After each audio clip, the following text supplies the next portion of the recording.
Welcome to the Slop Temple. We pray this video helps. You start by confirming your account type. Switch to a business or creator profile. This unlocks monetization features. Once done, link your Facebook page and add a payment method because ads billing and placement rely on that connection. Make sure you meet eligibility and that your reels follow ad policies since rejected content wastes time. Now open the Reels Composer.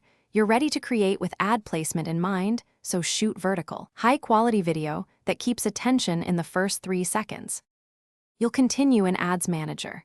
Create a campaign with an objective like reach, traffic, or conversions, because placement options depend on objective choice.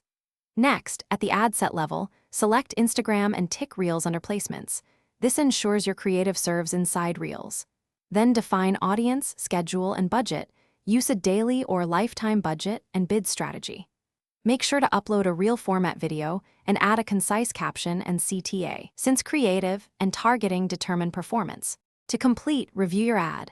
Confirm 9:16 aspect ratio under 60 seconds, MP4 or MOV file, and that captions and CTAs are set. Then submit the campaign and monitor delivery metrics, impressions, CTR, and cost per result so you can optimize quickly. If performance lags, tweak creative or targeting and increase budget cautiously. Troubleshooting tip: if an ad is rejected, inspect policy reasons in the account notifications, fix the specific issue, and resubmit. Thanks for watching. Consider subscribing if we helped you.